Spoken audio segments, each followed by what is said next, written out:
Hi there. I just want to do a quick video about tool care and maintenance. So you're going to be doing some care and maintenance in the field, but when you bring your stuff back home again after a trip, after a day out, or after a forest school session or something like that, you'll want to follow some basic care guidelines. So first of all, you want to take your tool out of its sheath and then just give it a good drying, okay? As you want to get all the dirt and grime and water off the blade as soon as possible to prevent rusting or damage to blade. After that, you'll typically want to give the edge a visual check, just to ensure that you've got a good sharp edge. Check whether it needs to be sharpened to any great degree.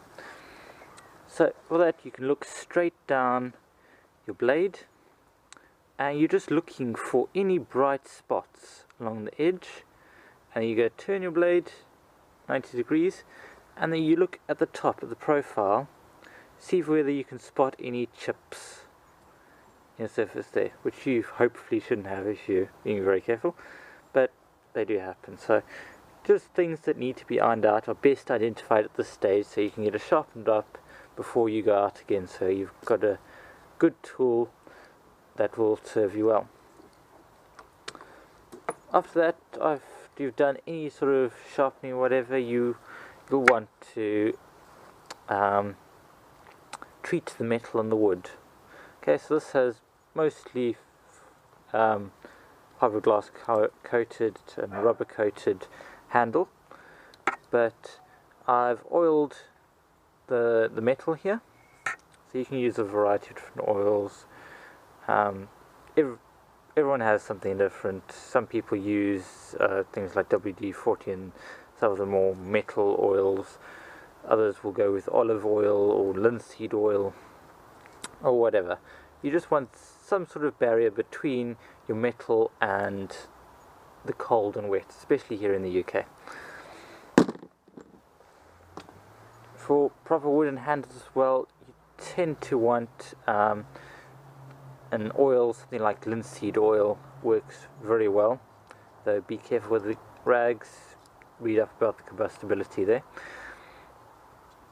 You typically don't want to go with varnish it because it'll make it slippery and they tend to cause blisters if you're using it quite regularly and for extended periods of time.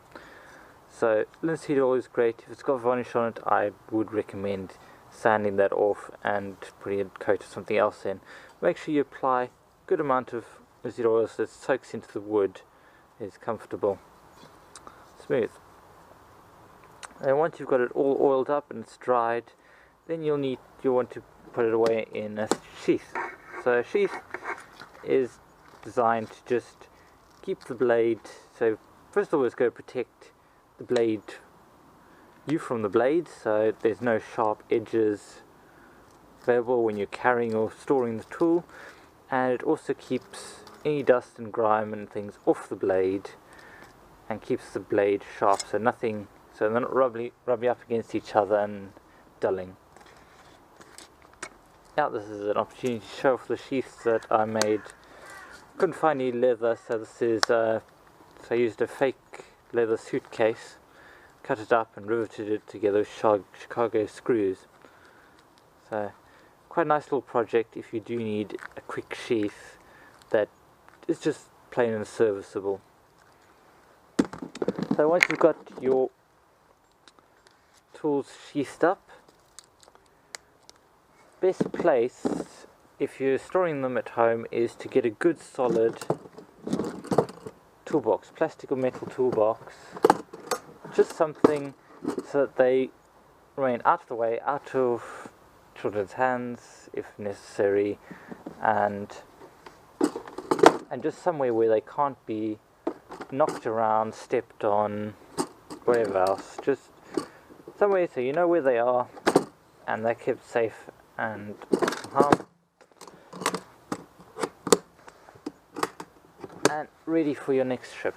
So that pretty much keeps your tools cleaned up, ready to use whenever you need them, and it will really do wonders to prolong the life of your tools. So that in essence is how to care for and store your tools. Thanks for watching, and I'll catch you all next time.